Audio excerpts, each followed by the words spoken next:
I'll do a couple of examples here, then I want you to try some of the examples on your own as part of your homework. So let's get right to it. First of all, we know that A is always first in a hyperbola.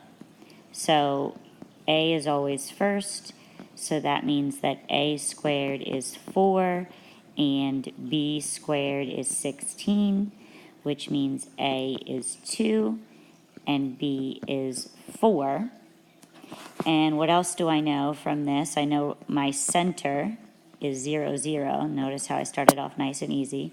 I know it's a hyperbola as opposed to an ellipse because it's a subtraction. Forgot to point that out earlier. Now we found the center, we need to find the vertices. Which way are my curves going to be? If you look at this one, the X is first, so that means it's going to kind of look like an X. That's just my way of helping you remember that it's left to right. So left to right, because X is first. So that means I'm going to add A to my H value, because I'm moving it to the left and right. And then that means I'm going to add my B to my K value. So what the heck is going on here? Let's see. We've got 0, 0. So we've got 0 plus or minus 2, comma 0. So we've got 2, 0 and negative 2, 0. So our center was here. We've got 2, 0 and negative 2, 0. And then our other points we've got here 0 and then 0 plus or minus 4. So we've got 0, 4 and 0, negative 4. So 0, 4 and 0, negative 4. And these right here, again, are my vertices. And these right here are going to be what we talked about before. I said you'd get to see it. This is the endpoints of the conjugate axis. So what does all this mean? Well, if I'm going to do the slope, because I need the slope in order to be able to figure out my curves, I need the slope of the asymptotes. So in this case, what's under the y is 16. So what's under the y is always on top. So b is 4. It's going to be positive negative 4 over 2. And we do not want to reduce that. We want to go from our center and go up 4 to the right 2. And then this is going to be our asymptote right here. So you can go down 4 and to the left 2. So we've got this asymptote. That would be my positive 4 over 2. Now to do my negative, I'd go up 4 to the left 2.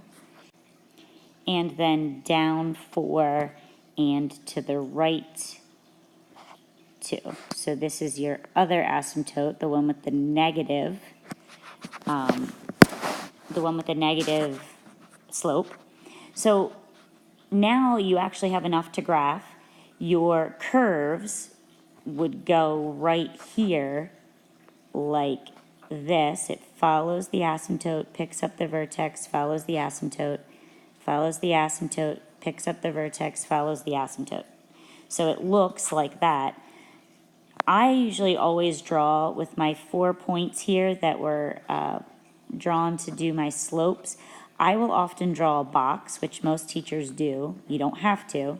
But if you draw this box, it helps you to keep your parabolas, the curves of the hyperbolas, which look like parabolas, but it helps these curves get shaped better because you know it's guided by both the asymptote and then that little box that you drew. Just helps it to make the curves better. At any rate, we have to make sure we answer all of the questions we were asked. We found the center. It was right there. We found the vertices. They were there.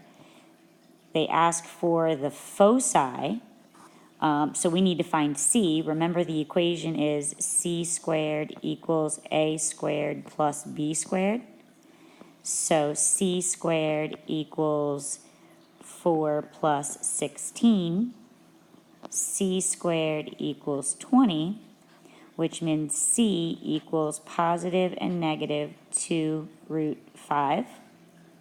And what do we add c to? Well, c is always in the cup, right? So we're going to add it to our h value here. Just like we did the a, that's what we're going to add the c to. So we've got, what was h? H is 0, so we've got 0 plus or minus 2 root 5, comma 0. So again, this was h plus or minus c, comma k.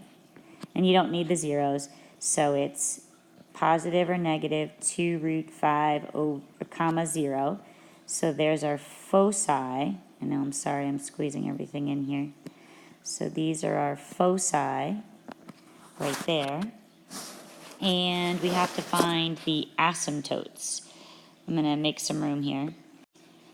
So for the equations of our asymptotes, remember it's always going to be y minus y1 equals m times x minus x1. And we know that for y1 we put in k, and then this is plus or minus. In this case, our slope was 4 over 2, and then x minus h. So here we have y minus 0, because k was 0, plus or minus. When we're writing the equation, we do want to reduce 1/2 x minus 0. So my final answer, though, is that y equals positive or negative 1/2 x. That is the equations for my asymptotes. So again, I answered everything. I've got the center. I've got the vertices. I've got the foci. And I've got the equations for my asymptotes. And I've got my graph. So that was the first example. Let's try another easy one where it opens up and down instead. And then maybe one more, and I'll let you try on your own. I'm just going to dive right in here. We know that a is always first. So that means a squared is 9 and a is 3. And b squared is 4, so b is 2. We know that our center is 0, 0. And then because the a is under the y, we know that our hyperbola, yes, is going to be one of these kind, right? And that means we know we're going to add a to our y value, because it's under the y, which means we're going to be adding it to k. So we have h, comma, k plus or minus a for our vertices. And that would be 0, 0 plus or minus 3. So that's just 0 plus or minus 3. So let's go ahead and put those on a while. We've got our center was 0, 0.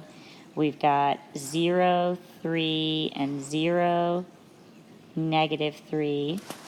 Then we have the endpoints of our conjugate axis. So the endpoints of the conjugate axis, but I don't want you to get confused. This terminology is really not that big a deal. It's just like you would have done for an ellipse. You go, in this case, up and down A, and then here you're going to go left and right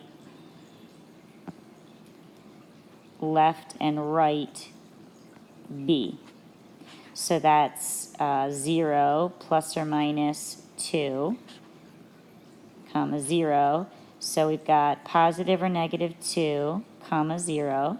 So we've got this and this. So really, that's kind of how I can draw my box if I want to, right? I can see that my little box is going to go like this that I was talking about above. And actually, then that means my asymptotes go through the diagonal here. But I'd like to kind of take that step by step better. I don't want you to just yet do it that quickly. So here we go. We've got now the asymptotes, right?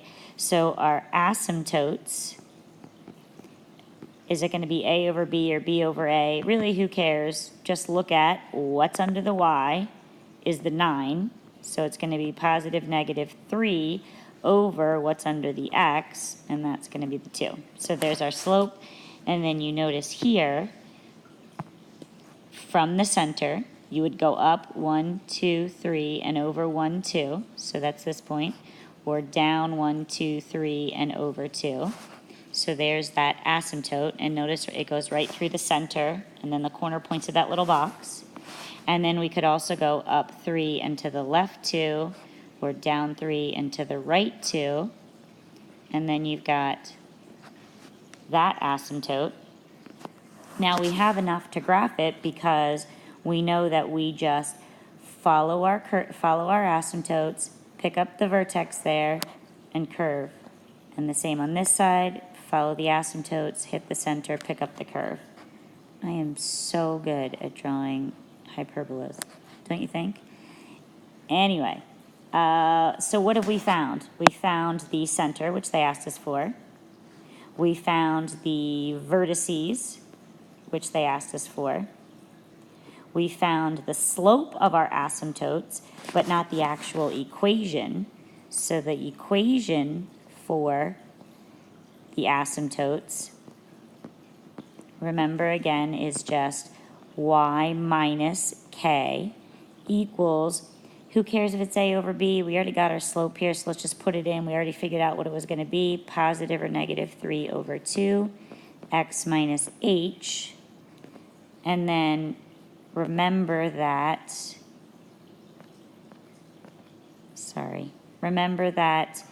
the center was 0, 0, so your equation of your asymptotes is right there. And then last but not least, we have to find the foci.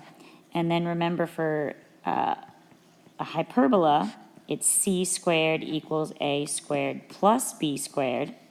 So c squared equals 9 plus 4. And then that means that c equals the square root of 13. We always add c to the same thing we added a to.